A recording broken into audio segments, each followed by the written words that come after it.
अस्सलामुअलैकुम। मेरा नाम रुताबा ख़ान है।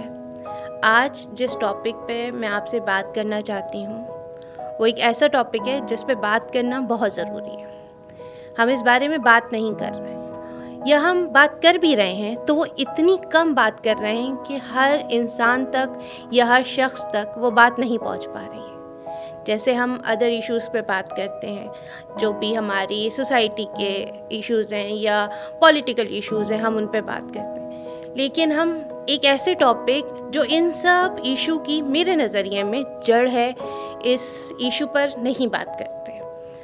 वो इशू जिस पर पता नहीं क्यों बड़े छोटों से बात करने पे हेजिटेट करते हैं और छोटों को वो स्पेस नहीं देते जहाँ पर वो आके अपने पेरेंट्स या अपने टीचर्स या अपनी कोई ऐसा बंदा जो उनका फ्रेंड हो, जो उनसे एज में थोड़ा सा बड़ा हो, वो स्पेस नहीं देते जहाँ पर वो बच्चे आके आपसे बात कर सकें। मैं बात कर रही हूँ चाइल्ड अब्यूज़ की। मैं बात कर रही हूँ एक ऐसी चीज़ की जो बहुत छोटी सी होती है लेकिन एक बच्चे के दिमाग पर एक ऐसा असर दे देती है जो सारी ज़िंदगी वो भूल नहीं पाता। ना उसे वो कह पाता है, ना उसे वो सुलझा पाता है। वो चीज़ बचपन से जवानी और बुढ़ापे तक उसके दिमाग में एक कन्फ्यूजन पैदा कर देती है। बच्चा जब छोटा होता है तब उसे वो सिर्फ अच्छा नहीं लग रहा होता है। जब बड़ा होता है तब जब उसे समझ में आता है कि उसके साथ क्या हुआ था, तो वो खुद अपने आप को इस चीज़ में गिल्टी महसूस कर लेता है, ना कि वो इस बात को कन्फ्रंट करे अपने बड़ों से, अपने टीचर्स से, या कोई भी ऐसा बंदा जिससे वो बात कर सकता हो, या सिर्फ उसी बंदे से जिसने उसके साथ कुछ गलत किया होता है, उसे कहीं गलत टच किया होता है, उसे कहीं ऐसा फील कराया होता है जहाँ डिस्कस्टिंग फील कराया होता है। वो उस चीज़ को उस बंदे से भी कन्फ्रंट नहीं कर पाता, और जब वो कन्फ्रंट नहीं कर पाता तो वो एक छोटा सा ट्रॉमा कह लें, एक छोटा सा नासूर कह लें, जो दिल और दिमाग में उम्र भर चलता रहता है। सिम्टम्स आते हैं आगे ज़िंदगी में लेकिन समझ नहीं आते।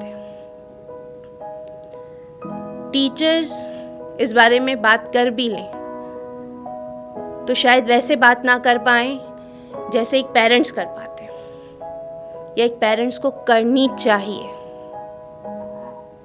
कोई एक छोटी सी भी एक्टिविटी आपके बच्चे के साथ हो रही है, क्योंकि we are living in the modern world. आज आपका बच्चा सिर्फ आपके साथ नहीं है, वो ड्राइवर के साथ भी है, वो अपने ट्यूशन टीचर्स के साथ भी है, इवन वो स्कूल में भी है जहाँ पर बहुत सारे लोग हैं, प्यून भी है, वहाँ पे टीचर्स भी हैं।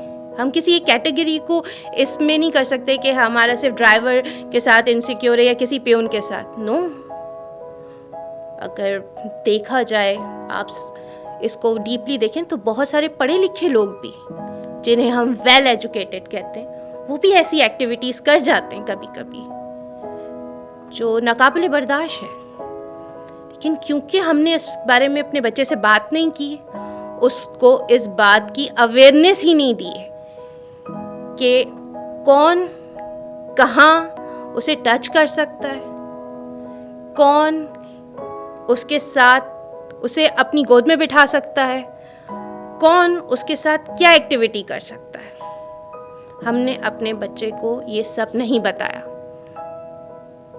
हमने एजुकेट कर रहे हैं हम अपने बच्चे को, एजुकेशन के नाम पे हमने उसको 3-4 लैंग्वेजेस सिखा दी, हमने उसको एक अच्छी डिग्री, एक अच्छे स्कूल, अच्छा कॉलेज, अच्छी यूनिवर्सिटी में एडमिशन करवा दिया, and parents think that this is enough.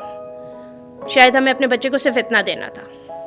नहीं, मेरे हिसाब से नहीं, हमें इससे ज़्यादा देना है। हमें उसे इस बात पे एजुकेट करना है, चाहे वो फिर कोई भी एज ग्रुप हो। हम समझते हैं कि जब बड़ा हो जाएगा ना तो हम समझ भी जाएगा और हम बता देंगे, आसान होगा इससे बात करना। पर ज़्यादातर जो टारगेट होते हैं ना, वो छोटे बच्चे होते हैं। वो उतने छोटे बच्चे होते हैं जहाँ उनको इस बात की समझ ही नहीं होती कि उनके साथ हुआ क्या है। हम बहुत छोटे लेवल से भी शुरू कर सकते हैं, बहुत छोटे बच्चे को भी समझा सकते हैं, और रिसर्च करें या साइंस पढ़ें, बच्चों की दिमागी कैफियत पढ़ें, तो उसमें ये बात बहुत वाज़ेह तरीके से आ जाती है कि छोटा बच्चा जो होता है ना, 3 साल का, 4 साल का, 5 साल का, ये ज़्यादा चीज़ें पिकअप करता है। ये आप इसको बताएं और ये यूं कैच करेगा। ये आपको इसको अगर आपने इस उम्र में उसे कुछ भी सिखा दिया, ये क्यों लर्निंग पीरियड कहा जाता है, इस बात को क्यों, जो इस पीरियड को इतना सेंसिटिव क्यों कहा जाता है, क्योंकि इसमें तो दिमाग ग्रो कर रहा होता है ना, दिमाग बन रहा होता है। ये बेस होती है किसी भी बच्चे की उम्र भर की दिमाग की बेस है। तो अगर इसमें हमने छोटी सी भी कोई बात डाल दी ना, कोई छोटी सी भी हमने एक मैसेज डाल दिया, तो वो उम्र भर उसके साथ चलेगा। और वो सिर्फ उसके साथ नहीं चलेगा, वो उसके साथ जो आने वाली जिंदगियां हैं उनके साथ भी चलेगा। वो उसकी पर्सनैलिटी का हिस्सा बनेगा। वो उस चीज़ को दिमाग में लेके उम्र भर उस चीज़ को एक कंसंट्रेशन के साथ लेकर चलेगा कि ये मुझे ऐसे बिहेव करना है किसी के साथ। I am not talking about any gender, कि लड़की या लड़का, दोनों को ज़रूरत है इस चीज़ की। तो I request all the people who are listening to me, आप पेरेंट्स हैं, आप टीचर्स हैं, आप कुछ भी नहीं हैं, तो आपके घर में एक हाउस हेल्प भी आ रही है ना, जो बच्ची है, आप उसे समझाएं, क्योंकि शायद उसे ना पता हो, शायद उसे पता भी हो लेकिन वो इस बारे में बात नहीं कर पा रही हो, और वो रेगुलर बेसिस पर इस बात का शिकार हो रही हो। तो शायद आप उसको वो स्पेस दे दें जहाँ पर वो आपसे बात कर सके। That's my a little request. It will hardly take 4 minutes to 5 minutes. किसी से बात कर लेना, हम वैसे भी बहुत सारी बातें करते हैं। तो अगर हम इस कॉन्वर्जेशन के अंदर अपनी ये, अगर किसी को वो स्पेस दे देंगे जहाँ पर कोई आके हमसे इस बारे में बात करे, कि अगर वो अनकंफर्टेबल किसी भी लेवल पे हो रहा है। अच्छा, तो द थिंग इज, हरेसमेंट हम समझते हैं द टच, नो, हरेसमेंट बात से भी हो सकती है, हरेसमेंट आंखों से भी हो सकती है। हाँ, वो चीज़ बहुत एक बड़े लेवल पे आके एक मैच्योर इंसान को समझ में आती है, लेकिन हाँ, इस चीज़ को भी समझना ज़रूरी है कि हरेसमेंट सिर्फ टच करना नहीं है। हरेसमेंट आपसे कोई बात करके भी हो सकती है, हरेसमेंट आपके किसी बॉडी पार्ट पे बात करके, कमेंट करके भी हो सकती है, किस लेवल की भी हो सकती है। तो ये सब बातें अपने बच्चों को, और जो भी आपके गिरते हैं, जहाँ आप उनको समझते हैं कि ये, इनसे ये बात करनी ज़रूरी है, तो इट्स अ रिक्वेस्ट कि आप सबसे ये बात करें। हमें सिर्फ अल्लाह को अपनी नमाज़ों का जवाब नहीं देना, अपने हज का नहीं जवाब देना।